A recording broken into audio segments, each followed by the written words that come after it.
में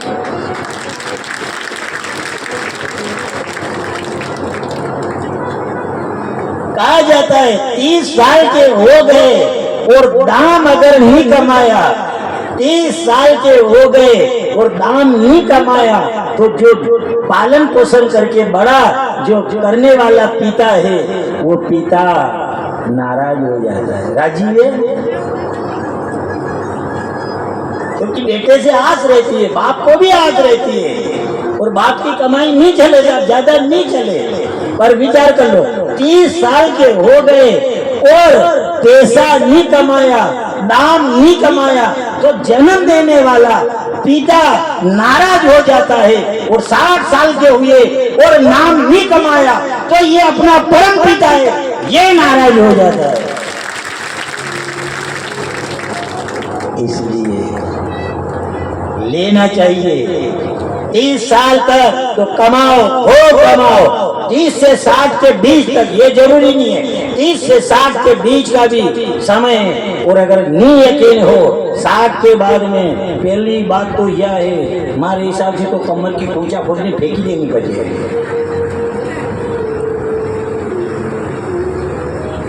ले बेटा एक ऊंचा संभाल, 60 तक आखिरी सीमा है। और कम समझ में आई 60 नौकरिया वाला है कोई यहाँ है? अच्छा, नौकरी में साइन क्या तक चलेगा, कितना साल तक चलेगा? 60 तक। 60 या के वहां भी रवाना करे, जाओ घर जाओ, कहीं ऐसा हमारा साइन निकालना पेंशन तो अबे कहीं कराना, अब यूं कर जो यूं करता नहीं, साइन कर देगा। अरे मेरे साइन बिना काम नहीं चले। उन्होंने कहा वो समय गया है। अब 60 के बाद जो नौकरी पे मान लिया सुबह शाम जाना पड़े, ड्यूटी लगाना पड़े, ये सरकार के वहां से भी लेकर आता है। 60 के हो गए, अब तुम्हारा साइन नहीं चलेगा। क्यों? वो समय गया। तो अब क्या करेंगे? अब तुम्हारा समय, तूने सारा पर्वत हिला दिया, तूने सारा पर्वत हिला दिया, तूने रंग में कुछ मिला दिया रे बोला, कुछ मिला दिया।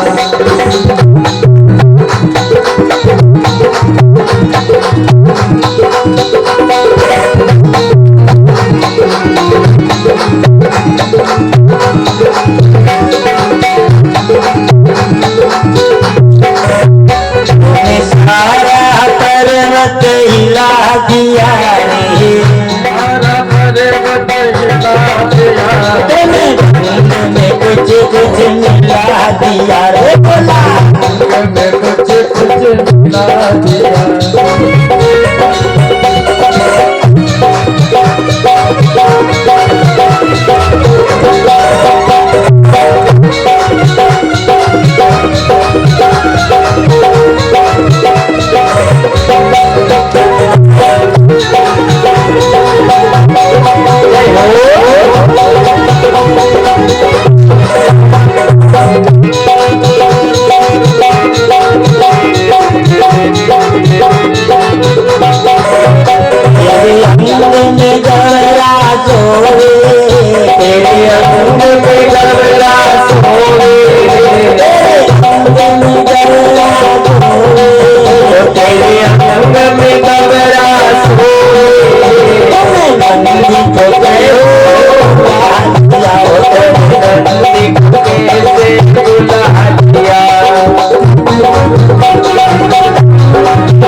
तूने सारा पर्वत हिला दिया, रंग में कुछ कुछ मिला दिया, कुछ कुछ मिला दिया।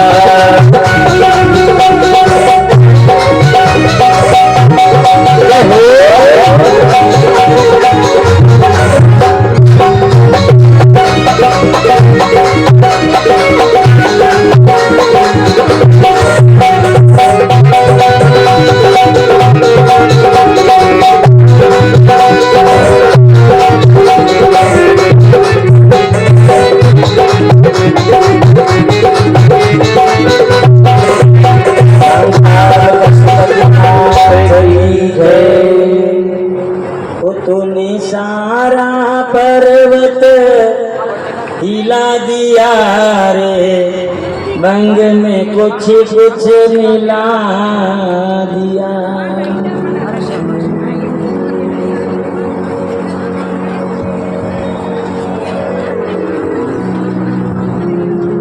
मंगल पशुपतिनाथ की जय हो। इसलिए कहा जाता है एक समय होता है, एक समय है भक्ति करने का भी एक समय होता है, भजन करने का समय होता है। वो कहा जाता है अवसर आया है, वो अवसर हाथ से निकलने के बाद फिर दूसरी बार नहीं आता। 7 दिन तक मान लिया ये शिव पुराण यहाँ रही, ये मान लिया जाए। चाहो जो कर सकते हो, पर ये गारंटी नहीं ले सकते हो कि हम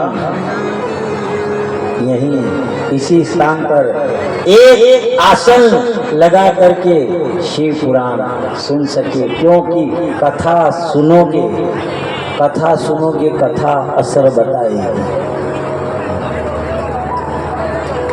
कर्म का फल मिलता है, कर्म का फल मिलता है। मान लिया एक राजा, शिव पुराण में कथा आती है, राजा था, राजा भक्तिवान था,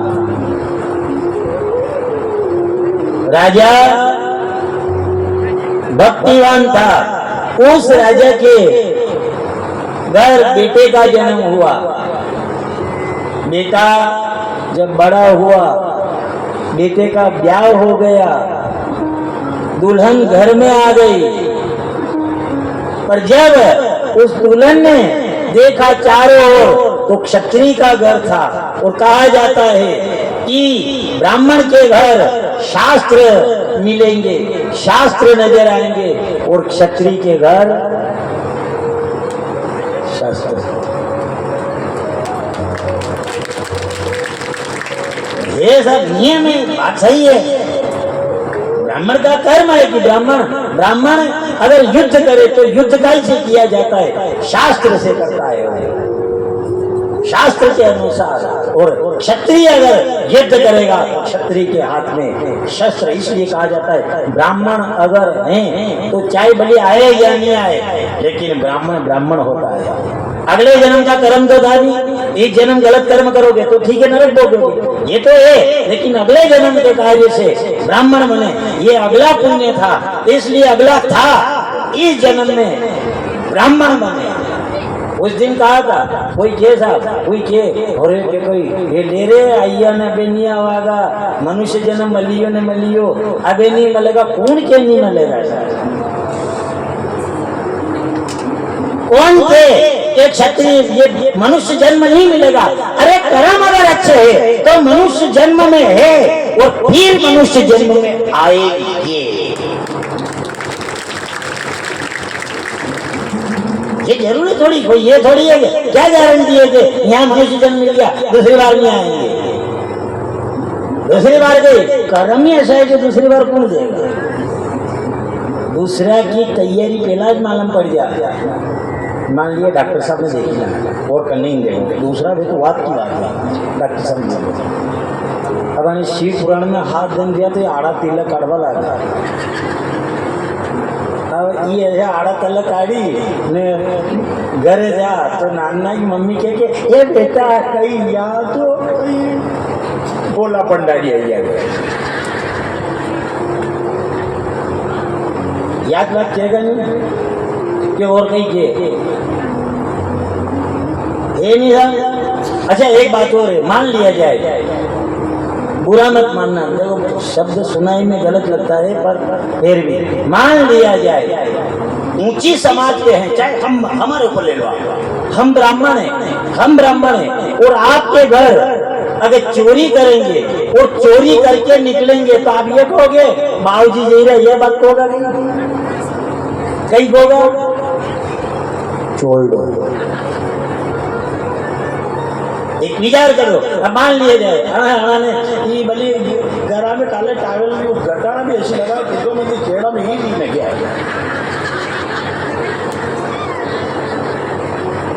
का बाप जमारा मतलब राम राम नहीं करियो हो गई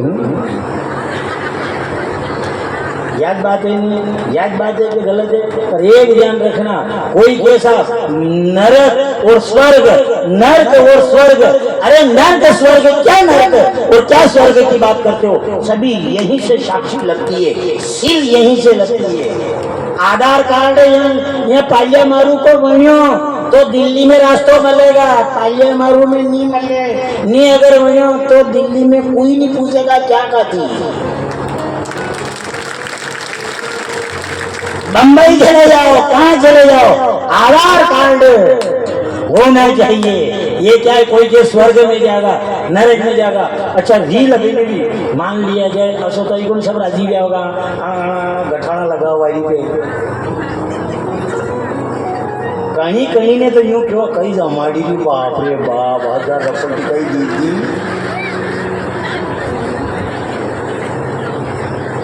बात याद है नहीं कि और दूसरी बात है, पर एक बात और है, फिर भी अगर देर से भी अगर नाम निकला होगा तो यही नाम निकला होगा, ओहो बड़ी भगत बनी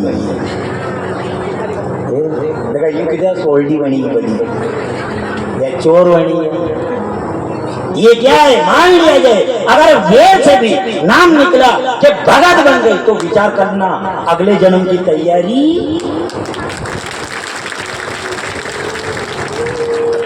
ये अगले जन्म की यहीं से साक्षी लगती है, बिना गवाह के सजा नहीं मिलती है और गवाह भी यही का चाहिए, यही गवाह। देखा आप तिल्ली लगे निगरा लग जाओ, लोग उठ जाए बेटा क्या ठूसो लगे कहिए, ये देखो भगत बनी जो पूछे मती जान बामन हो तो ये अगले जन्म की तैयारी, ये क्या, ये साक्षी मिलती है। कोई कैसा अरे मनक जमारो मलियो कौन के मनक जमारा में आऊंगा नहीं आऊंगा, फिर वहीं आ जाओ, मान लिया जाए या बात के तो कौन के भी पत्तल दूना के ये खैरा न कड़ा के उड़ाना उड़ धवराना, नरक में जाऊंगा के गंदगी में जाऊंगा के नाली में जाऊंगा, भोजन करियो वहां तक लाड़ कर मर के बाद कोई बोझो आरोप नहीं। और विचार करो, मान लिया जाए वाह वही दृष्टांत बोलिए अपना फैलाएगा, समझ जाओ। फिर वो थाली कहाँ रहती है, चूल्हा के ऊपर। चूल्हा की पवित्र चीज कसी नहीं है, किचन रसोई घर। अब मान लिया जाए वह परात कटे वही में रे वही चूल्हा के मेरे स्टेनरी गिरे, अब वहां ही उतरेगा, मालिक के सामने आएगा, मालिक उसे झूठा कर देगा, झूठा करने के बाद जड़ी कंडीशन में बाजा पड़ी गए पंडित जी की पूजी लो उतरी ने गलत खाली कोरी रोटी गई ना काले दही आई न कटोरी में आई, अब कटोरी में आई हो, अब देखो खाना है, अब कटोरी में आई हो तो जड़ी वह कटोरी घर में की जड़ में बाजा दुना किया उन्होंने कटोरी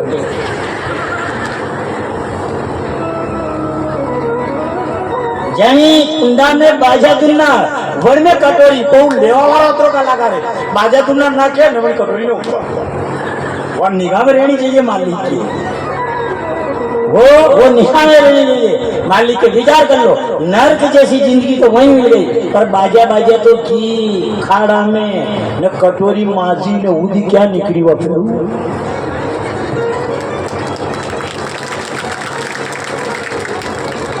यही तो है, ये चाहिए। कोई के साहब अरे मनुष्य जिंदगी एक बार मिली दोबारा नहीं मिलेगी, कौन कहता है दोबारा नहीं मिलेगी? अरे भक्ति भी की तो ऐसे की और दूसरे की करते तो बात की बात है। यार मेरे मरने के पहले ऐसी जिलाना बना देना, यार मेरे मरने से पहले ऐसी चिलम खिला देना।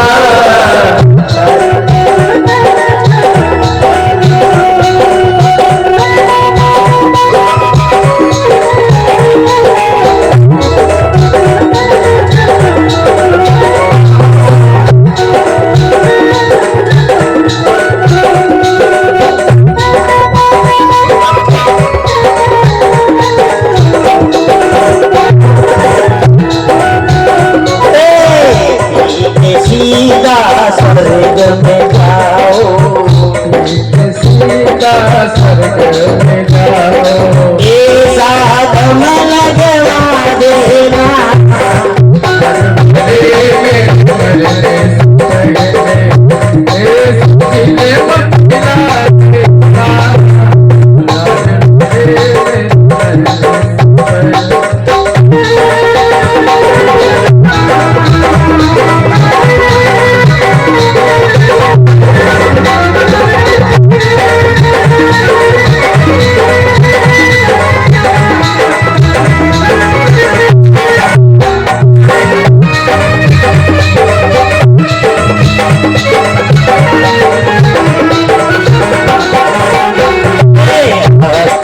ले जाने से पहले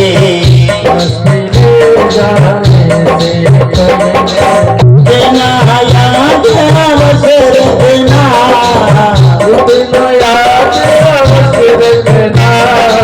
अपने में बजते चिलम की साथी मोहते मेरे उड़ा देना।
हर हर इसलिए कहा जाता है कोई केवल मनुष्य जन्म एक बार मिला दोबारा नहीं मिलेगा। पर विचार करना, कर्म अगर अच्छे हैं तो वहां चाहे वो नरक में भी भेज देगा तो भी मेरा बाबा वहां से निकाल करके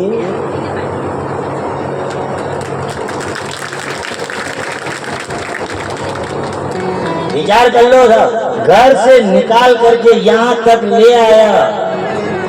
जन में इतनी ताकत है कि अपने घर थी निकाली नहीं यहाँ ले आयो तो कमाती नहीं कर सकेगा।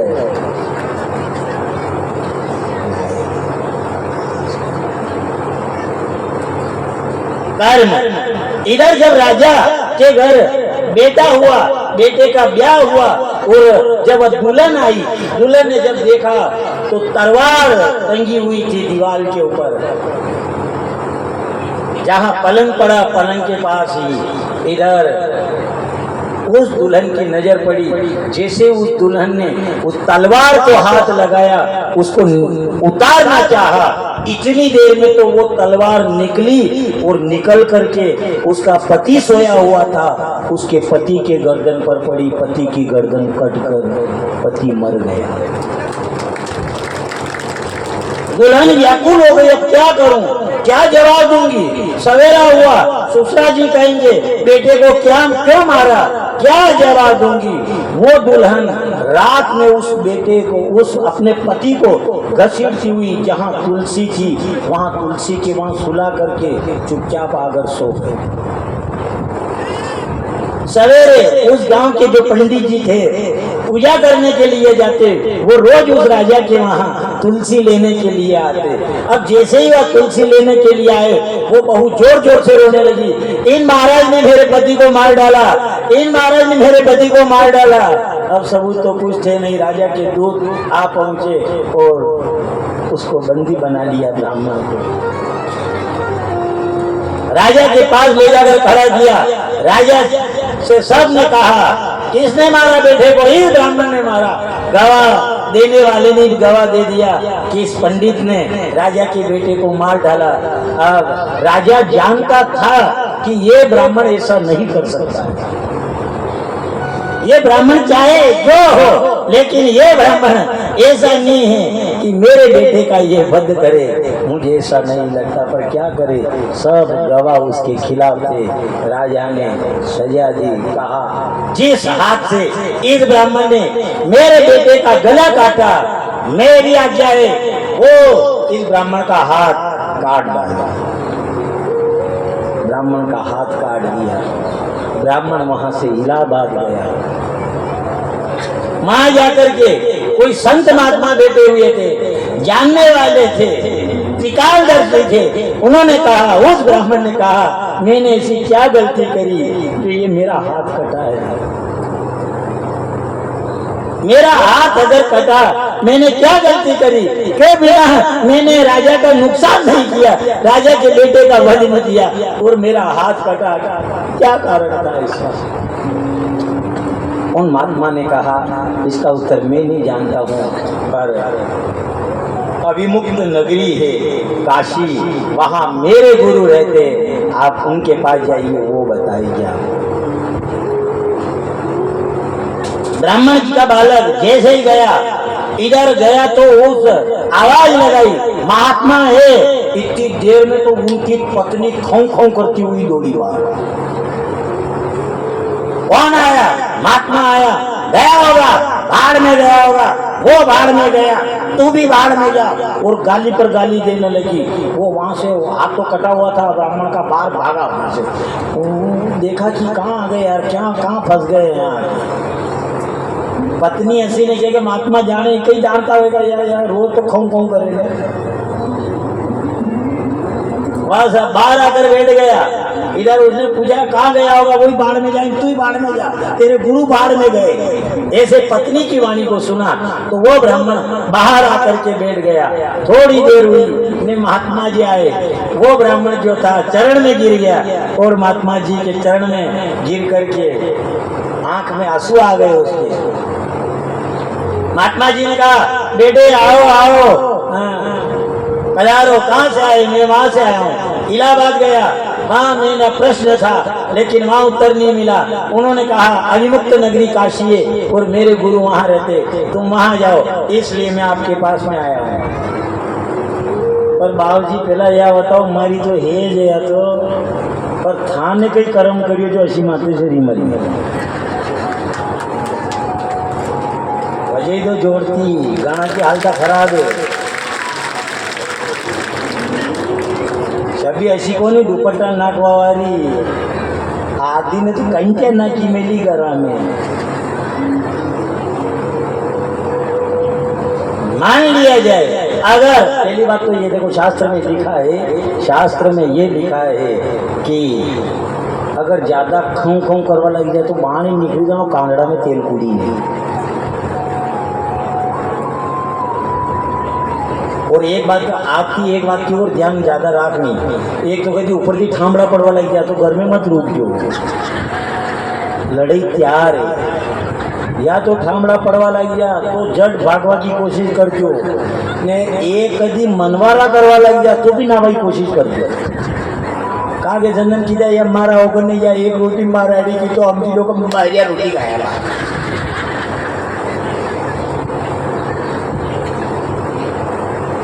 उस ब्राह्मण ने पूछा उन महात्मा से, कहा के बड़ा को दुख देखो,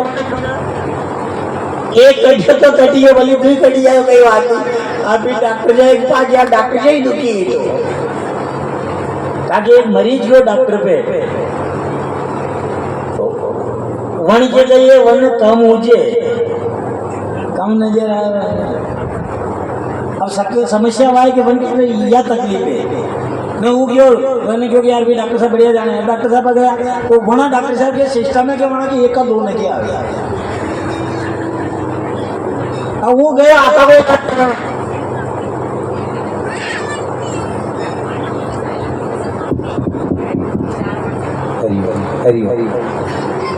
आखा को इलाज कराओ देखो डॉक्टर साहब जी यही पूछो પણ જો डॉक्टर साहब कई मैंने मारे बीमारी है कई बीमारी मैंने रात पड़े ने बुझे ही कौन आથી તો डॉक्टर साहब क्यों થાય दुई की याद बीमारी है મને क्या दुई कैसा कि एक तो थू नहीं गयो और क्यों मुझे आऊ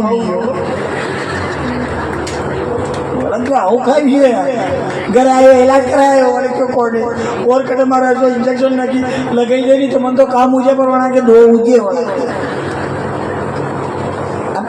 ब्राह्मण गया वो कटा हाथ लेकर के गया महात्मा के पास और महात्मा से पूछा बाबूजी मारो तो इलाज भेजा मारो निर्णय तो आप बाद में करजो पर पहला यो निर्णय करो या ऐसी रोग माया आपने खेती ला दी है उन्होंने कहा ये अगले जन्म में गधी थी ये अगले जन्म में गधी थी मैं अगले जन्म में कौवा था जब इसने वजन लाते लाते इसकी पीठ पक गई पीठ के ऊपर घाव हो गया तो मैं रोज आकर के इसका मांस तोड़ता था मांस नोचता और ये भागती उसके कारण एक दिन मैं पीछे लगा इसके मैं इसकी पीठ के ऊपर बैठा और ये भागती भागती गई मैं भी नहीं उड़ा मैंने चोंच गाड़ दी और ये भागती भागती गंगा में जाकर के मर गई ये भी मर गई मैं भी मर गया उस कारण से उस बात के कारण से ये ब्राह्मण कुल में महात्मा तो बना मैं लेकिन ये पत्नी बनी मैं इसका पति बना और वही अगले जन्म को बदलो आनी जन्म में ले ली मन के चोंच मारी अब वो घर में उन्हें खो खो करे आने लिए कण के घर में अगर ज्यादा खो खो करे तो दोष दूसरा नहीं देना घना कहिए मारे बाप ने ऐसी वधी तारा बाप ने नहीं वो दिन खरो करम हशो तो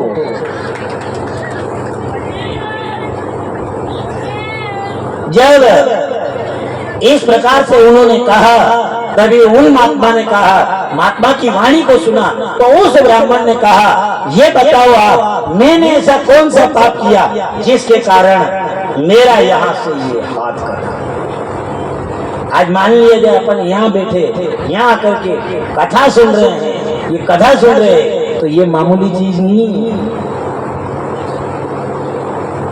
फिर कथा सुनना अलग चीज है और 7 दिन से अगर एक स्थान पर अगर कथा सुन लो तो वो तो पुण्य ही 7 दिन तक कथा होनी मामूली बात है घना के घर में सोरा सोरी नहीं होने कथा की तो बात की बात है 7 दिन एक बैठक पे कथा सुनना 7 दिन ज्ञान वर्ष खोगी विंजिन गेलो था आदम तो घोड़ी बदला नहीं अभी की भी दे कथा होना दी कही वे मोक्ष वेगा यहाँ कानड़ा में नहीं ने मोक्ष नहीं जाएगा ये कौन जा कथा असर दिखाएगी कथा असर दिखाए क्या असर दिखाए अगर कोई कह दे कि कथा सुनने से क्या होता है कथा सुनने से क्या होता है उनसे कहना कथा सुनने के बाद अपना असर दिखाती है क्या असर दिखाती है देवलोक को ले जाएगी वे किधे क्या गारंटी है तो कहीं नहीं करनो वने 15 रोटी के अंडे मरचा खवाड़ दो ने वने के बाद कथाम लेने बेवाड़ दो दी सके वो 3 घंटा दी तो जा ताकत है पर मरथा कहीं नहीं यार करो रोटी के साथ में मिर्ची खाई 15 मिर्ची खाइयो सब बढ़िया बैठेगा मरे में भीड़ में व्यवहार दो तो ये निकलू यार ये की निकलू के ये निकलू अब विचार कर लो मान लिया जाए मिर्ची अपना असर 2 घंटे में बता देती है तो क्या मेरे भोले बाबा का नाम नहीं बताएगा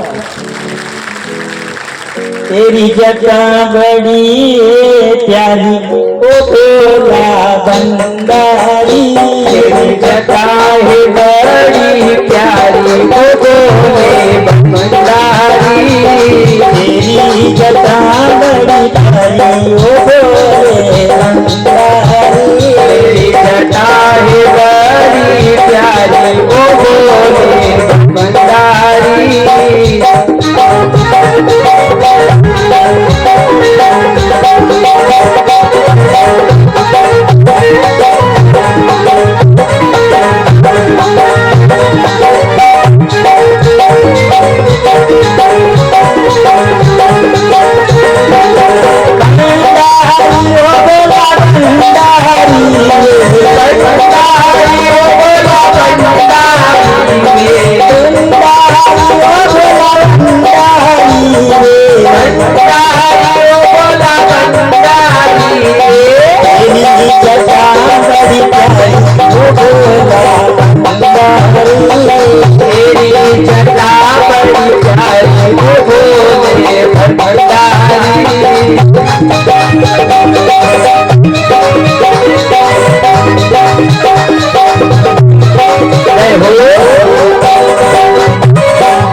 जो भी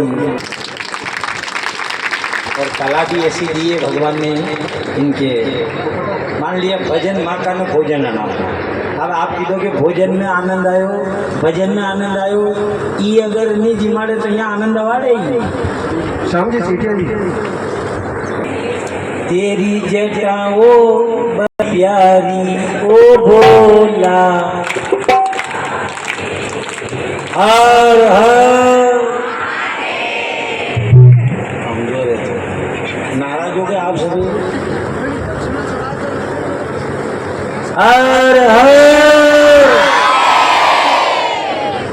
अतराधन माँ ने गायो ने आपने होने हो, आज आप गाओगा मैं मी होना, खाली ये का नहीं गाओगा।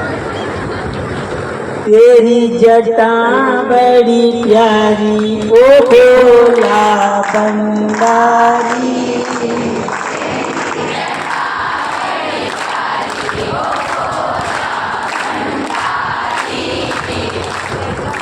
तेरी जटाओ बड़ी प्यारी भोला भंडारी,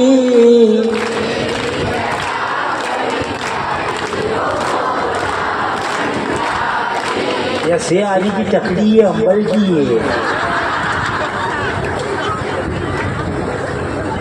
तो ऊँट ले गए, तो बड़ी पावरफुल है। तेरी जटाओ बड़ी प्यारी भोला भंडारी,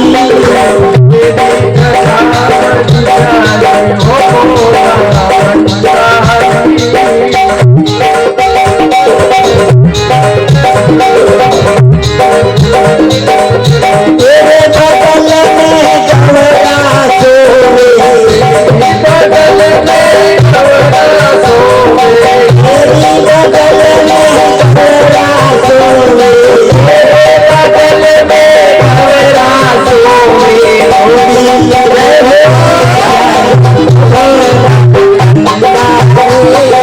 जोड़ी लगे प्यारी भोला भंडारी।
उनकी आत्मा है वो नहीं है, कोई बात नहीं, प्रसाद के रूप में छोड़ करके गए, वो नहीं है, पर भगवान ने ऐसी संतान दी, ऐसा पुत्र नहीं बल्कि प्रसाद दिया।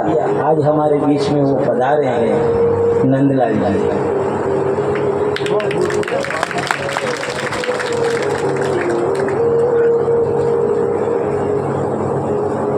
जब ऐसा लगता है इस प्रकार से मान लिया जाए यजमान से कुछ नहीं होता है, पर आप सब ये क्या है, मान ली कथा के अंदर रस आता है, ये रस हमारी ताकत नहीं है।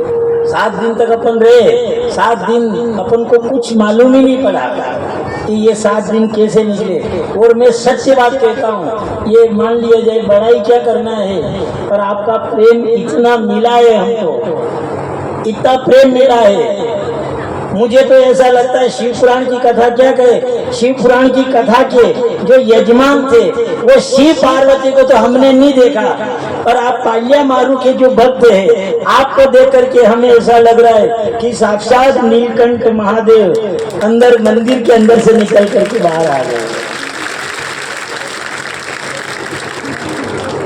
क्योंकि आखिरी दिन है यार। दूसरी बात है, मान ली किसी को बुरा लगे, हमारे कोई फर्क नहीं पड़े, दूसरी बार ज्यादा करे नहीं बुलाए, पर एक बात है, 7 दिन तक हमने कथा करी यहाँ, और इतनी संख्या में भक्त होते हुए आवाज नहीं आना, ये आपकी विद्यता की हम कदर करते हैं।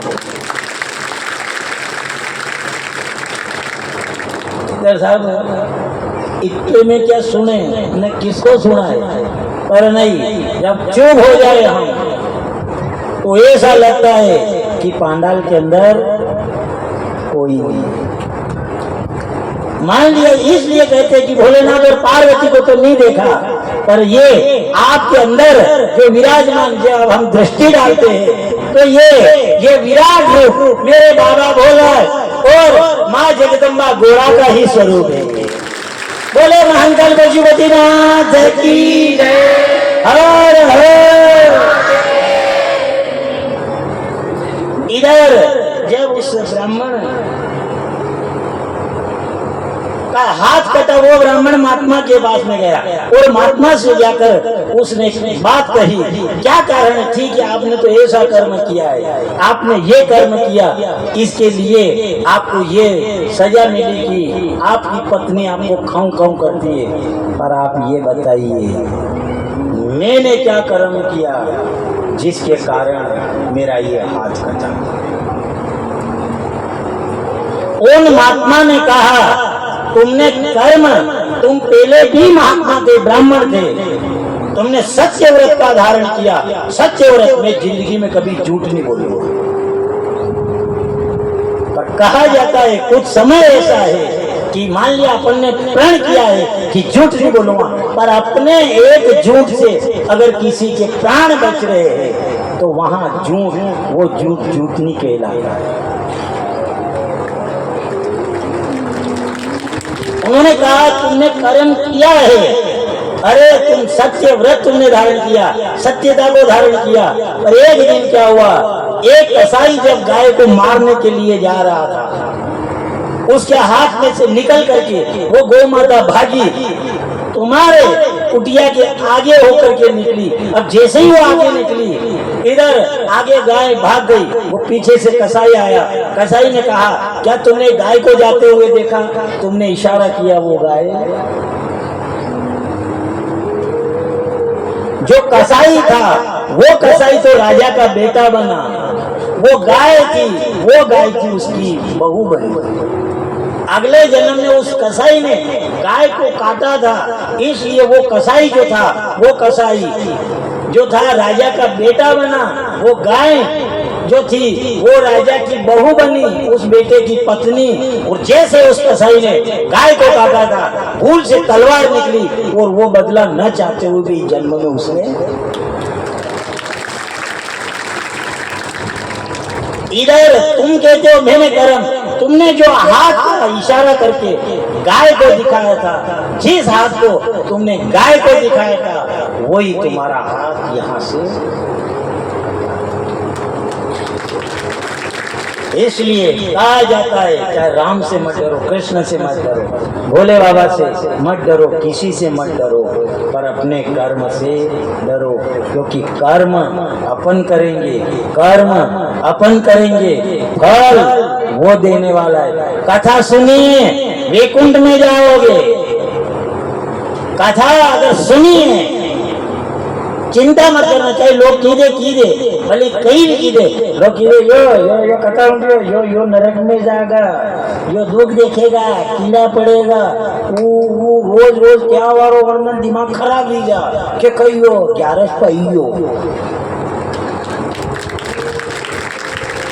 कीड़ा पड़ेगा था 11 किधर भाइयो यार, अरे 11 भाइयो वो पूनम भाइयो क्यों भाइयो मैंने मालूम है एक दिन नहीं 7 दिन तक उसके द्वार पर मैं गया, आखिरी में उसको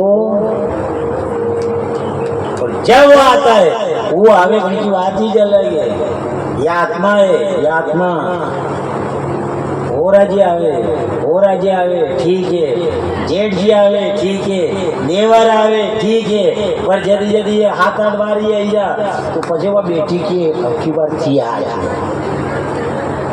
मम्मी जो थी जा जो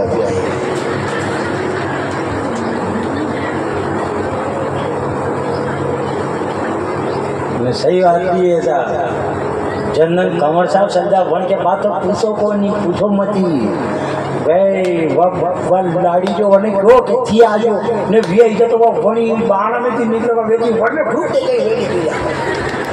गई हे जाए सही ले ना घर बात ही अलग है, जिया जी की बात ही अलग है, झंडा पे जिया जी जो ससुराल जा ऐसा टेका लागे पासे लो जिया जी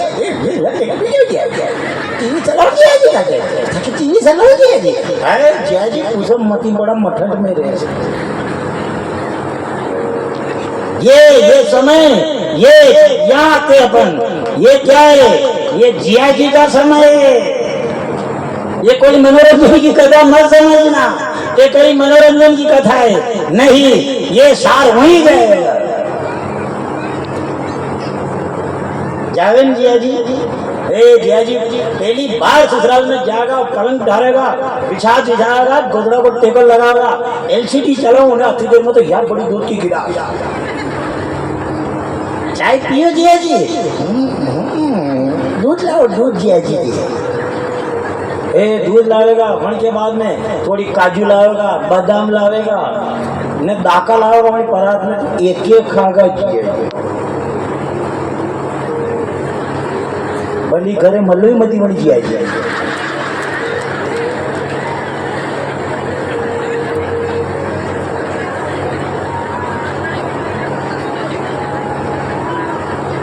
मजाक मत समझना, कथा का सार अलग जाएगा। वो घरे भली बदामा घरे मुख्य परिवार में काजू खातो होगा पर फोटे अरे जियाजी छोड़ दो अपनी बात कर दी सर भले आप वहाँ मिल दे नहीं परात में मिल दे मैं मुख्य परिवार में घर खाई जाओ वहाँ एक खानी पड़ेगी तो किसी धक्या हो ही यार बड़ा किसी पोजीशन को करवा ले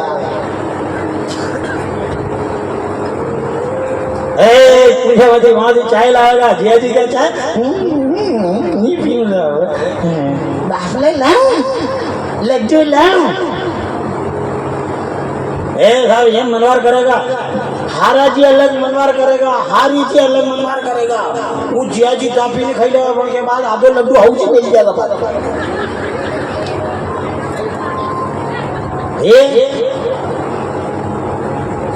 देखा लाड़ अब राम धर्म जी की हो वी जिया जी ने भण के बाद वी जिया जी कहेगा बे सब चालू आवे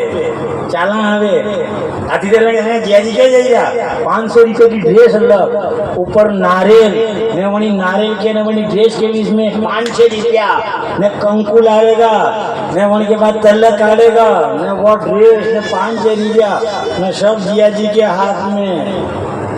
गलत है नहीं है सही है अब पलटो करो वी जिया जी थोड़ा दिन बाद थोपा से वहीं जा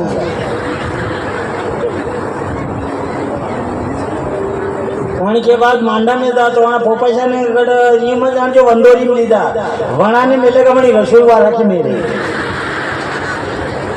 अब पोपैसा कूदे मारा मनवार करी थी मन लड्डू खवड़िया का अरे असर तो 500 रुपया दीदा था कोई नहीं पूछवा वारो कोई के नहीं क्यों पैसा क्या यार बनोरी नहीं जाना माने पानी के मेरे कंधे में मेरे बिहार तक रसोई वाला ही मेरे ने क्या कहा मैं यहाँ के करूँगा चिड़ा साहु करी नहीं पाए मी गोदड़ा का टेका ने सब टेका करा के जा मैं बड़े फाटी गोदड़ी दीदा या पलेरी जो ना के मेरे वहां तक ठीक है कि 500 रुपया ने तला गाड़ी ने मलिया 10 रुपया तो ठीक है जिसे पोपा क्या बना जाएगा एक विचार कर लो जहां तक ये जियाजी हरी शरीर जवान जियाजी हरी का हो वहां तक भगवान का भजन कर लेना पोपा के बाद कोई पूछवा वालों को नहीं हरि ओम में ओम समाया रे भोला नगर में आया हरि ओम समाया रे भोला नगर में आया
पशुपतिनाथ की जय। इसलिए एक समय होता है, मान लिया जाए पार्वती मैया की पूजा हर जगह होती है।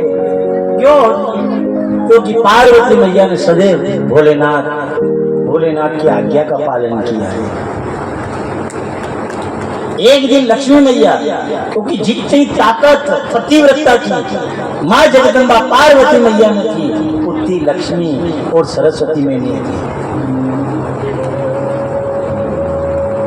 तब मालूम हुआ जब ये ऐसे दैत्य अंधकासुर शंखचूड़ ऐसे दैत्य प्रकट हुए। इधर ऐसा एक दैत्य और प्रकट हुआ जिसका नाम था महिषासुर। महिषासुर नाम का जो राक्षस उत्पन्न हुआ, अब जब वह आतंक मचाने लगा, भैंसे का रूप बना करके जहां जाए वहां अपने सिंगों से उखाड़ने लगा।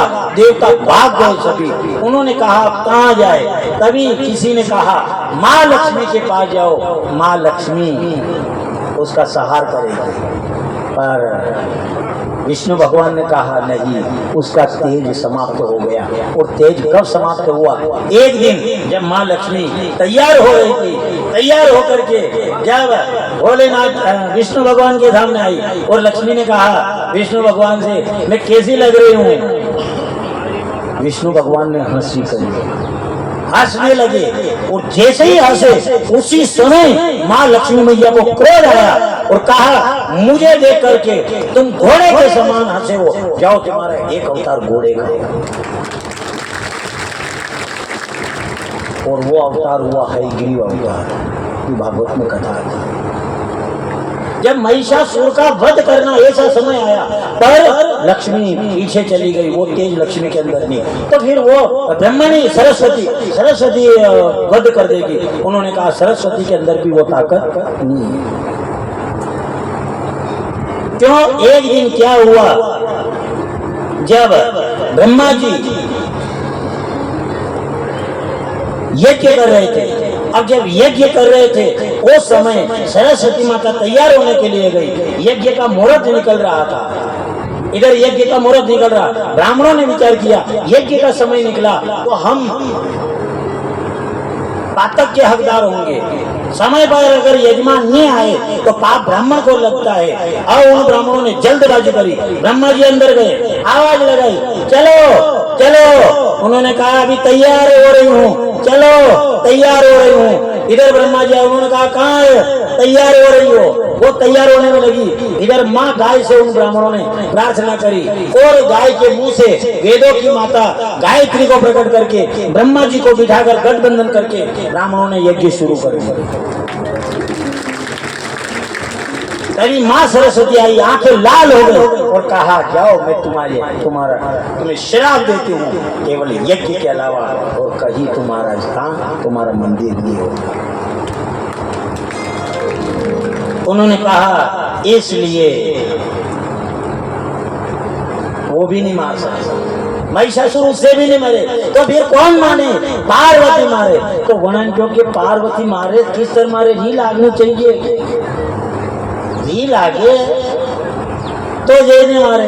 अब गुस्सा भी तो आना चाहिए ना, गुस्सो दे आड़ा भले कहीं करो बोले ना, क्योंकि एक काम करो, विष्णु भगवान ने और ब्रह्मा जी ने थी जाओ ना पार्वती थी जय ना अश्य करो, जबकि मैंने गुस्सो आवे बाहर होते ही महिषासुर ने मार लगेगा। तो हाँ, अब भोलेनाथ ने जैन उदी के री लगी जा, वहाँ जो री काई थी लागे जल्दी खास स्त्री ने री काई थी लागे, वहाँ जो एक काम करो, उनका माँ बाप पड़ी के जाओ, उन्हें री लगी जाए। बोले ना पार्वती मैया ने जैन बोलिया, हो देखा को नहीं, बड़ा बाप की बेटी ने नाम तो ऐसे चाले, ने दीदा तो कहीं कनी ने गन्ना में हथेला चढ़ाई जाओ, ने क्यों मारा बेटी ऐसा है, ने मारा घना गरम रे, इधर ज्यादा दादागिरी करे, इधर वहाँ थी भाई के वहाँ थी आवे, वहाँ थी अलग है, यहाँ आवेगा, यहाँ थी फोन लगा कभी मान लिया 2 दिन की किन जा के 2 दिन पे राखी भाई जो वहाँ ने 4-5 दिन में आवे, 4-5 दिन में आवे, यहाँ भी फोन लगावे आनो के नहीं आनो, नहीं तो वहाँ बेटी नीचे हाँ आई जाऊँ वहाँ मैं वो दादा के थू तारे ने मुँह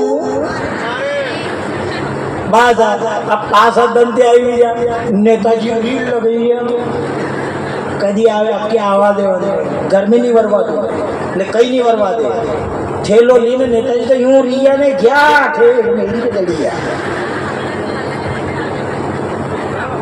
अब मान लिया जाए के भी करी बजे जा गई हैं, अदरा दिन लिया या कि काम है गई यहाँ सब वहीं बैठे रहे तो भी के थाने कहीं कमालो या बताओ मैंने तो बटे कथा में क्या नहीं ये करिया कि हाथ बनता बंदा तो या हमारा दादा के यहाँ की, या हमारा छोटा दादा के यहाँ की, या बड़ा दादा के यहाँ की, नहीं या खर्चा के यहाँ की, अपनी कमाई करी नहीं। नेताजी की बोली बांध। अब मान लिया जाए वही छवि भोलेनाथ ने पार्वती मैया को गुस्सा दिलाने के लिए कहा, बड़े बाप की बेटी हो, बड़े पिता के घर से आई हो, लेकिन देने के लिए तो कुछ ही नहीं है, मैं खाली नाम लेता हिमांचल राजा ने ऐसे ये तो कुछ ही नहीं है। पार्वती मैया ने जो किया, ज्यादा बोलो मत, मारा बाप तो चावे जो दी दे, पर रखवा के लिए कहीं है कहीं एक कदी कमरो भी बनायो या मसाला में पेलासी करो, आप रखवा की जगह बढ़ाई दो, पैसे हमारा बाप आ जाएगा, वो तो वो रसवा लागी बोले ना, फिर बाढ़ जा विष्णु भगवान को री लागी कि लागी को नहीं बनी।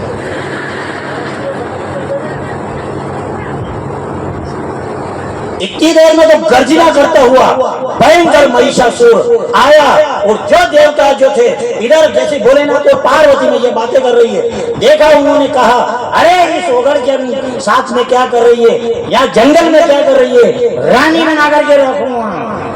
उन्होंने कहा, पार्वती मैया ने जैसे ही ये वाणी जब महिषासुर की निकली, पार्वती मैया थर थर कांपने लगी। और जैसे ही माँ ने टेढ़ी नजर करके वो दुष्ट को देखा, कहा, जैसा तेरा रूप है वैसे का, तेरी बुद्धि भी वैसे जैसी। और जब पार्वती मैया ने जैसे ही देखा, लक्ष्मी सरस्वती आदि की ओर देखा, आदि ने प्रार्थना करी और जो माँ जगदम्बा गई, जो शेर के ऊपर सवार होकर के, और जो माँ जगदम्बा ने महिषासुर का, बोले महिषासुर मर्दिनी जगदम्बे माते की। जब माँ की आंखें लाल हो गई, थर थर कांपने लगे, और पार्वती मैया ने, जगदम्बा ने उस महिषासुर दैत्य का वध कर दिया। उसका वध करके पार्वती मैया ने कहा, एक काम करे, हम यहाँ नहीं रहेंगे, अब आप ऐसी करा कि थोड़ा दिन आनंद में रहना। कहाँ चले? नंदवन में। नंदवन में जो गए, इधर पार्वती मैया बेटी, पार्वती मैया ने कहा, आप अकेला हो, असी करोगे असी ने कहे बेटे मुँह यहाँ बेटी ना अभी जो आया, बड़ा आनंद में नहीं, जहाँ समाधि लगी तो था को काम ही जला का भोलेनाथ को ये काम असो है कि बीजन आका बंद कर ले तो युग युग व्यतीत बीजा देखी को नहीं। तो पार्वती मैया ने बोली कि ऐसा करो कि भले आप समाधि लगा लो कुछ समय के लिए, मैं समय व्यतीत करूँ, ऐसा उपाय बताओ। तभी उन्होंने कहा, अशोक वृक्ष के नीचे बैठ यहाँ, और अशोक वृक्ष से प्रार्थना कर। अशोक वृक्ष के नीचे बैठी और कहा, अगर मेरी बेटी होती तो। और तभी अशोक वृक्ष ने उनकी प्रार्थना सुन करके उनके वहां बेटी का जन्म होता है, जिसका नाम आया अशोक सुंदरी। बोले जगदम्बे माता की। अब वहां क्यों कई बात नहीं, अब ऐसी करो कि आप भले के घूमो, अब माँ के टाइम पास हो जाए। क्यों? क्योंकि भक्ति करनी, एक हाथी कर सको, माला जपनी एक हाथी जपी सको, आरती करनी एक हाथी करी सको, पर गरबो खेलनो वे तो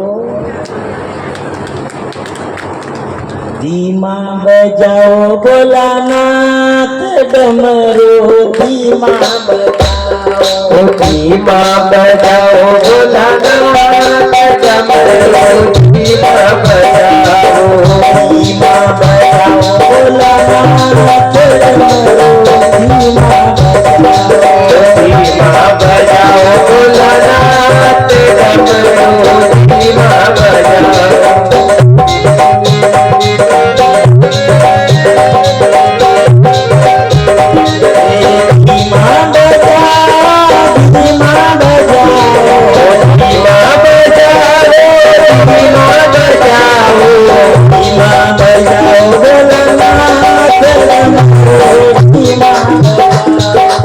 धीमा बजाओ भोलानाथ डमरू, धीमा बजाओ।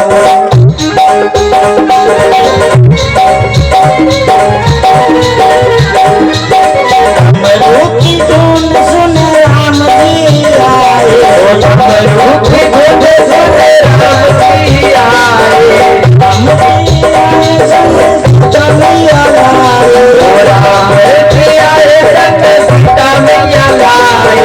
धीमा बजाओ भोलानाथ, धीमा बजाओ, धीमा बजाओ भोलानाथ डमरू, धीमा बजाओ।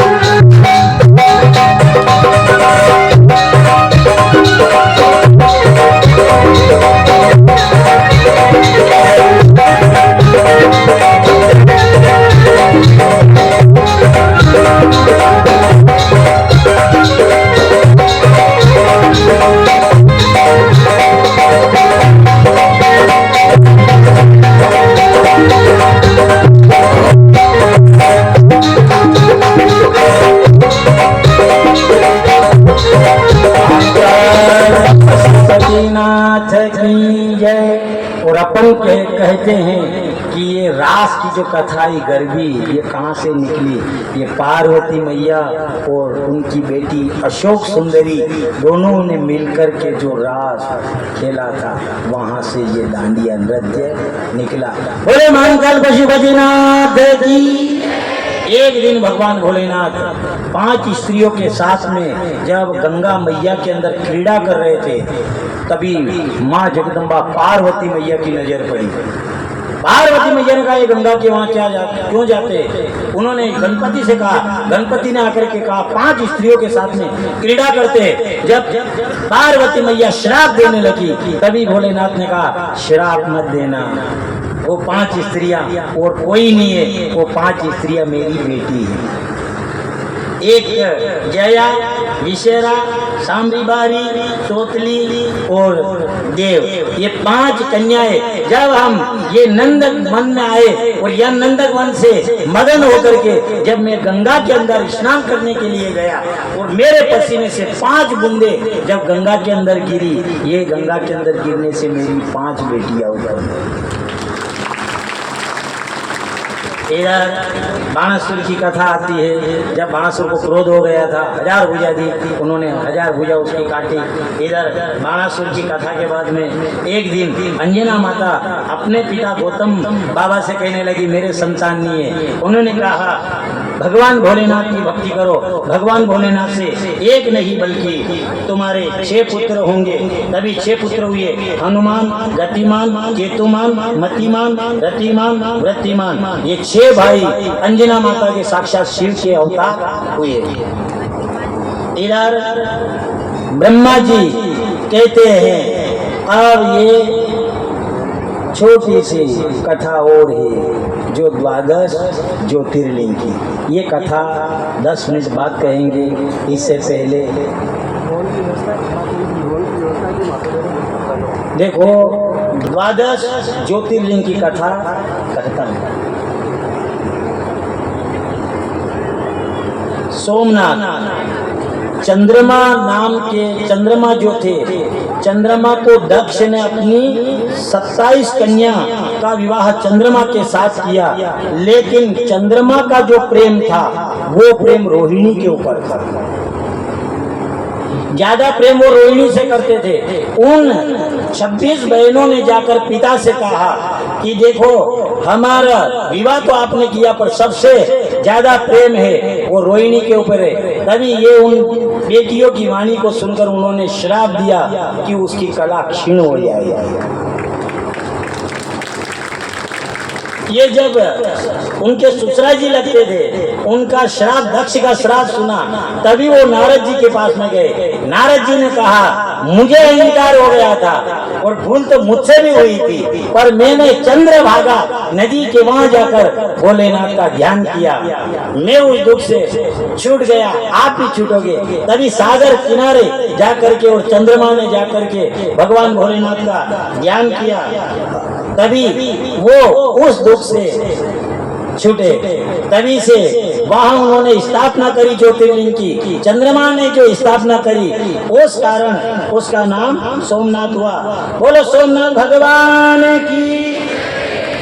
मल्लिका अर्जुन की जो कथा आती है, मल्लिका अर्जुन नाम का जो ज्योतिर्लिंग, ये कथा हम पहले कह चुके हैं। जब गणपति और कार्तिक स्वामी की बड़ा कौन है जो पहले परिक्रमा करके आएगा वो सबसे बड़ा कहलाएगा, उसकी पूजा पहले होगी। जब इस प्रकार उन्होंने ये प्रण रखा, कार्तिक स्वामी गए इधर, वो तो पृथ्वी की परिक्रमा करने गए, गणपति जी ने माता पिता की परिक्रमा करी, सर्वोच्च स्थान उनको मिला। जब सर्वोच्च स्थान उनको मिला, ये सुनकर के उन्होंने जो था, नारद जी गए और नारद जी ने जाकर कार्तिक स्वामी से कहा। कार्तिक स्वामी वहां से क्रोंज पर्वत पर चले गए, वापस नहीं आए।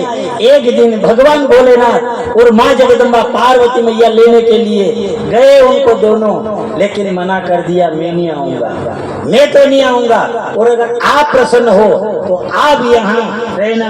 उसी दिन से मल्लिका अर्जुन नाम के जो ज्योतिर्लिंग की वहाँ स्थापना होती है।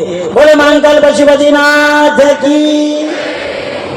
हरि ओम में ओम समाया है। हरे कोई भी हरि ओम में ओम समाया है, भोला नगर में आया है।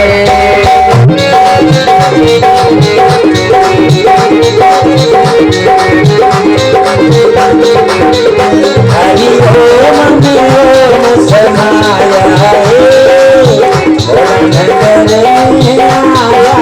तो हरि ओम में ओम समाया है, भोला नगर में आया है।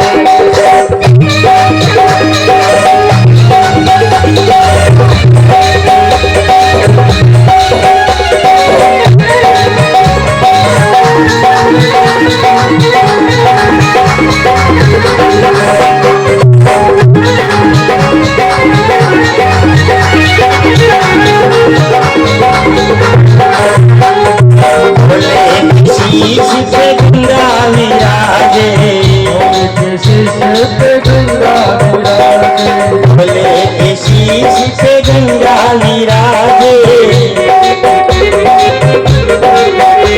गंगा में ओम समाया है, भोला नगर में आया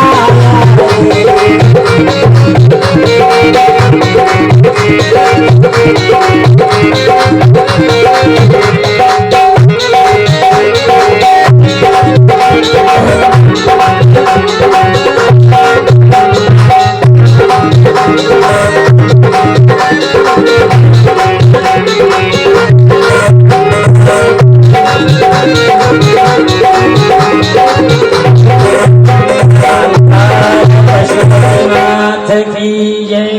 इस प्रकार से अमावस्या के दिन भोलेनाथ जाते हैं वहां पर, सफेद कलर की ध्वजा उड़ती है। पूर्णिमा के दिन माँ पार्वती गई थी, इसलिए मल्लिकार्जुन पर वहां पर पूर्णिमा के दिन लाल ध्वजा उड़े। आगे महंकाल ज्योतिर्लिंग की कथा आती है, जो उज्जैन के अंदर विद्यमान है। इधर दुष्यंत नाम का एक राक्षस था, ब्राह्मण के बालक का वध किया। तभी उन्होंने जाकर के भगवान भोलेनाथ से प्रार्थना करी। भोलेनाथ ने कहा, मैं उसका वध तो करूंगा, पर मेरी बहन का आह्वान करना पड़ेगा। क्षिप्रिया, क्षिप्रा मैया कौन है? भोलेनाथ की बहन है। क्यों? क्योंकि मैं उसका वध करूंगा और उसके खून के छींटे पड़ेंगे। वो खून के जितने छींटे पड़ेंगे उतने वो दैत्य उत्पन्न होंगे, उनको कौन संभालेगा? तभी आप मेरी बहन का आह्वान करिए। तभी क्षिप्रा मैया का आह्वान किया, जो माँ जगदम्बा महंकाल के वहां से होकर निकली। बोलो क्षिप्रा महारानी की। तो इतने मान तो है, विचार कर लो, जब क्षिप्रा निकली तो महंकाल का नाम इतना ऊंचा हो गया, तो अपने तुम्बड़ मैया निकली तो क्या नीलकंठ पीछे थोड़ी है? अरे 7 दिन 12 महीना महंकाल राजा के वहां दर्शन होते रहेंगे। अरे 12 महीना नहीं, पर 7 दिन तो अपना नीलकंठ पे तीर्थ स्थान बनता है। ये क्या है? ये तेज आ जाता है। उसने जाकर के जब उस दुष्यंत नाम के दैत्य का वध करने लगे, उसके छींटे पड़े। इतने में तो माँ क्षिप्रा मैया ने जल के छींटे भोलेनाथ के ऊपर डाले। जितने छींटे डाले 84 रूप महंकाल भगवान भोलेनाथ के हो गए। वो जहाँ जहाँ वो छींटे पड़े और वो दैत्य उत्पन्न हो, वहां वहां उनका संहार कर दिया। बोले महंकाल पशुपति माता की। इधर एक दिन क्या हुआ, विंध्याचल पर्वत को जब अहंकार आ गए, उन्होंने कहा क्रौंच पर्वत आपसे भारी है, आप क्रौंच पर्वत की बराबरी नहीं कर सकते। तभी ओमकार का जाप किया। ओमकार का जाप करने से वहाँ ओंकारेश्वर की स्थापना होती है। बोलो ओंकारेश्वर भगवान की। इधर केदारेश्वर, जब अपन पहले कथा सुन चुके हैं कि इधर विद्युन्माली ने जब तारकाक्ष, विद्युन्माली आदि जो दैत्य थे, उन्होंने जब फरसे से भगवान भोलेनाथ का सिर काटा था, तभी से केदारेश्वर और एक कथा और आती है, नर और नारायण बद्रिकाश्रम और केदारेश्वर रूप में जो नर नारायण बनकर के वहाँ विद्यमान है, इसलिए उस स्थान का नाम केदारेश्वर बना है। बोलो केदारेश्वर भगवान इधर भीमेश्वर की कथा आती है। कुंभकर्ण की स्त्री जो थी जिसका नाम कर्कटी थी, उसका पुत्र था भीम। जब उसने कहा मेरे पिता को किसने मारा, कि राम ने मारा, तभी वो मंदिर तोड़ने लगा, इधर अनेक प्रकार से उत्पात करने लगा। तभी भगवान भोलेनाथ ने भीमाशंकर बनकर उसका सहार किया। बोले भीमाशंकर भगवान की। इधर काशी के अंदर विश्वनाथ, इधर जब एक दिन क्या हुआ, विश्वनाथ की स्थापना शनि भगवान ने करी थी। इसलिए कहते कि सबको शनिदेव लगते हैं, सबको शनि लगता है पर शनि को शंकर लगता है। शनिदेव से भूल हुई, अपने मां के चरण स्पर्श हुआ, इससे उनके पैर में दर्द होने लगा। तभी उन्होंने विश्वनाथ की स्थापना करी। थोड़े अपंग तो चलते थे वो, लेकिन उस दुख से दूर करने वाले थे तो मेरे विश्वनाथ भगवान थे। बोले विश्वनाथ भगवान की। इधर त्र्यंबकेश्वर की कथा आती है। एक दिन जब अकाल पड़ा, कहीं पानी नजर नहीं आया, गौतम नाथ का गोतमेश्वर जब गौतम ऋषि थे उनके आश्रम में पानी था। जब उनके सेवक पानी लेने के लिए आए और भी ब्राह्मण ऋषि की जो पत्नी आई, इधर वो गौतम बाबा के जो चेले थे पानी भर रहे थे, उन स्त्रियों ने कहा पहले हमको भरने दो और उनको भगा दिया। वो चले गए, इधर बिना पानी लिए चले गए। उन्होंने जब गौतम ऋषि की पत्नी अहिल्या ने पूछा तुम खाली आता है, उन ऋषि पत्नियों ने हमें भगा दिया हमारे आश्रम से। उस अहिल्या का जाओ मैं लेकर के आती हूँ। वो माँ पानी लेकर के आई। जब वो पानी लेकर के आई, उन स्त्रियों ने जाकर अपने पति से कहा कि देखो हम पानी लेने के लिए गौतम ऋषि के आश्रम में जाते, पर वो उनकी पत्नी पानी नहीं भरने देती। उन्होंने कपट किया, गजानन जी की आराधना करी, गणपति को प्रसन्न किया। गणपति ने कहा क्या वरदान मांगना चाहते हो? उन्होंने कहा गौ हत्या गौतम बाबा को लगे, ये वरदान दिया। गणपति ने मना कर दिया, ये मत मांगो, नहीं देना चाहो तो यही दो, अन्यथा हम वरदान नहीं लेंगे। उसी समय गणपति जी महाराज उदास होकर के और गाय बने। गौतम ऋषि के जो जौ थे आश्रम में, वहां गए। गौतम ऋषि ने तिनका लिया, गाय को आगे बढ़ाया, तिनका स्पर्श होते ही गौ हत्या, गौ वहीं मर गई। गौ हत्या लगा करके उन्होंने कहा पत्थर मार करके गौतम बाबा को निकाल दिया। तभी उन्होंने वहां से एक कोस दूर रहकर भोलेनाथ की आराधना करी। भोलेनाथ से कहा, भोलेनाथ प्रकट हो गए, क्या वरदान मांगना चाहते हो? मैं गो हत्यारा हूँ, मैंने गाय को मारा। उन्होंने कहा नहीं, तुम्हारे साथ ब्राह्मणों ने छल किया। उन ब्राह्मणों ने छल करके जबरदस्ती तुम्हें थोपा है। तुम्हें उनकी बात से मालूम नहीं पड़ा? गौतम बाबा ने क्योंकि मालूम नहीं। एक बात है, आदमी के अंदर की बात उनकी वाणी थी मालूम पड़ जाएगा, उनके अंदर कई छिपे सको है। अंदर की बात वाणी से मालूम हो जाती है कि इसके अंदर दैत्य छुपा हुआ है, दानव छुपा हुआ है या परमात्मा छिपा हुआ है। अंदर वाणी से अंदर की भावना मालूम हो जाती है और आंखों से नियत की भावना मालूम हो जाती है। उन्होंने कहा माँ गंगा को प्रकट करो। तभी वहां गोतमेश्वर त्र्यंबकेश्वर नाम के ज्योतिर्लिंग प्रकट हो गया। बोलो त्र्यंबकेश्वर भगवान की। उन्होंने माँ गंगा को प्रकट किया, कहा उन्होंने छल किया और उसका भोग भोगेंगे। उनको कुटुंब सहित पवित्र किया। एक दिन क्या हुआ, जैसे ही वो ब्राह्मण जिन्होंने गो हत्या जो थोपी थी उनके ऊपर, वो आए तो माँ गंगा लोप हो गए। फिर गौतम बाबा ने प्रार्थना करी, उसके बाद फिर वो प्रकट हुई। इधर वेदनाथ जब रावण ने भक्ति करके और भोलेनाथ को प्रसन्न किया और कहा मैं लंका में ले जा रहा हूँ। भोलेनाथ ने कहा कि देखो रास्ता में रुकना नहीं चाहिए, अगर रास्ता में रुकी हो तो फिर आप जानो। रावण ने क्योंकि मुंह जो कोई चेंज लागी, मुंह भी तो खतरनाक चीज है। वहां दिन निकलिया तो रास्ता में लघु शंका आई आनी लिए। लघु शंका कभी कभी कथा पे शंका नहीं करनी, पहला लघु शंका करता एक ही जणों पछे शंका करनी कथा। ध्यान रखना। लघु शंका आई, एक बालक प्रकट हो गया, कौन? गणपति। उनको दिया और गए। इतना बार आया वो आवे अति देर में गजानन जी ने बोले वेदनाथ भगवान की। उदास हो गया, पर लंका में गया तो वहां ने विचार करो यूं नहीं मोजेगा यो। और इधर नारद जी महाराज आए, नारद जी ने क्यों कहीं गया था, अरे यार मैं थी लही रहो तो भोलेनाथ ने रास्ता दिया वहां के कहीं भोलेनाथ कोई विश्वास करे ही भोलेनाथ पे, या कैसी बात कही यार, कौन विश्वास करे, कहाँ ऐसा वरदान दिया उन्होंने, वरदान दिया कई गारंटी है, अरे मैंने ताकत दी है, उन्होंने ताकत दी ना। नारद जी खतरनाक है, जत्र देवता ने साफ करे सब नारद जी की करामात। और नारद जी जो है खड़े वहाँ भोले बाबा के चक्कर में ही आ गया, अरे नहीं है ताकत, अरे है कौन ये तो देखा आजमाइश करी बताओ वहाँ जो क्या आजमाइश करो आप लोग कैलाश पेट करो। वहाँ गया और पार्वती और भोलेनाथ बैठे पूजा की कैलाश करो तो कैलाश करो तो हर वाला को भोलेनाथ ने पार्वती मैया थी क्योंकि यो कई हाल है पार्वती को और दो वरदान कहाँ ये थका सेला है, ये थाके बाद ही थाने घूम रहे हैं। जो भोलेनाथ ने दबाया, जो दबाया ये नीच कर्म करने वाला है, जो दबाया जिससे रावण की भुजा के अंदर आ गए। इधर नागेश्वर दारूक नाम का एक दैत्य उत्पन्न हुआ था, तभी वहाँ एक वैश्य पूजा कर रहा था, उस वैश्य को मारने लगे, तभी वहाँ पर जाकर के नागेश्वर भगवान प्रकट हो गए। इसलिए कहा जाता है अगर काल सर्प योगे नागेश्वर ज्योतिर्लिंग का नाम लेकर के जिस दिन बुधवारी अमावस्या हो नाग नागिन की पूजा करके और नदी में प्रवाहित कर दो, काल सर्प योग समाप्त हो जाता है। बोले नागेश्वर भगवान की।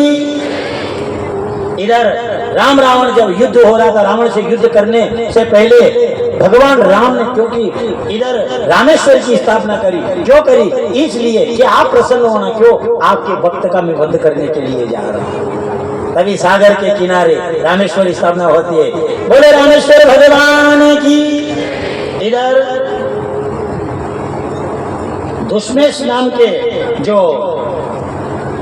नाम के ज्योतिर्लिंग की स्थापना एक ब्राह्मण पत्नी ने करी, क्योंकि एक ब्राह्मण सुधर्मा नाम का जो ब्राह्मण था उसकी दो पत्नियां थी, एक का नाम था सुदेहा और दूसरी का नाम था गुस्मा। सुदेहा विवाहिता पत्नी थी, जब संतान नहीं हुई उसने कहा मेरे संतान नहीं हुई, आप ऐसा करो मेरी छोटी बहन है गुस्मा इसके साथ ब्याह कर लीजिए, क्योंकि सब बांध कहे मुझे अच्छा नहीं लगता है। उन्होंने जाकर के जब गुस्मा के साथ विवाह किया, उसके पुत्र का जन्म साक्षात, क्योंकि भोलेनाथ की भगत थी वो, साक्षात भोलेनाथ ने प्रकट होकर के संतान दी। इसलिए कहा जाता है देखो अगर संतान नहीं जोड़े समेत अगर आओ भागवत जी वहाँ जाओ और बढ़ाओ, भगवान उदास नहीं होता। आपने देखा होगा नेताजी शुरू दिन वो आए थे जजमान, एक खाली चालता मान के आपने कही जजमान किराया दी दो नारियल, पर हमने तो ऐसे ही करके नारियल उनकी गोदी में डाला था और वो तो हंसता खेलता हुआ यहाँ लेकर के। बोले महाकाल पशुपतिनाथ की। संतान नहीं थी, गुस्मा के साथ विवाह किया, गुस्मा ने भगवान भोलेनाथ की आराधना करी, साक्षात भोलेनाथ प्रकट हुए और संतान को दी। उन्होंने उस सुधर्मा ब्राह्मण ने कहा कि सुदेहा के कोई संतान नहीं है, आप ऐसा करो ये बालक इनको दे दो, आपके तो वो हो जाएगा। इधर उसको दिया, वह बालक दिया, इधर उसकी बहू आ गई। जब उसको मालूम हुआ कि ये सौतेली माता है, ये मेरी जन्म देने वाली माँ नहीं है, एक दिन बात में कहा तुम मेरी सौतेली माँ हो, मेरी जन्म देने वाली जो खास सासू है वो तो गुस्मा है। जब ये सुना तो तभी सुदेहा को क्रोध आया और सोया हुआ जो बालक था उस बालक के राख में टुकड़े करके उसकी पोटली बांध करके और इधर सरोवर के अंदर डाल करके आ गई। इधर जो गुस्मा थी भोलेनाथ की भगत थी, इधर बालू का जो उन्होंने लिंग बनाया, पूजा करी और जैसे ही सरोवर के किनारे गई वहां जाकर प्रवाहित करे, उससे पहले उसने कहा मैं अपने बालक के दर्शन करना चाहती हूँ। इतने में तो देखे तो दौड़ता हुआ उसका बालक सामने आ गया। बोलो कृष्ण भगवान की। इस प्रकार 12 ज्योतिर्लिंग की उन्होंने कथा श्रवण करवाई। अब तुमरू जो थे, तुमरा का जो थे, उन्होंने कहा चंचुला देवी से ये 7 दिन की कथा मैंने आपको श्रवण करवाई। भोलेनाथ और पार्वती मैया यजमान बन करके सामने बैठे। इधर तुमरोका जी जैसे ही कहा उन्होंने 7 दिन की कथा श्रवण करवाई। कुंदुक नाम का जो ब्राह्मण था, दैत्य था, लेकिन वह दैत्य योनि से छूट करके और चंचुला देवी के सामने आकर खड़ा हो गया। इधर भगवान भोलेनाथ और माँ जगदम्बा यजमान बन करके बैठे थे। उन्होंने कहा, हे तुमरुका जी, तुमने 7 दिन तक शिव महापुराण कथा हमें सुनाई, क्या दूं? दक्षिणा तो देना पड़ेगा, क्या दूं? तुमरुका जी सामने आकर बैठ गए। भोलेनाथ से कहा, जो आप दोगे वो हमें मंजूर है।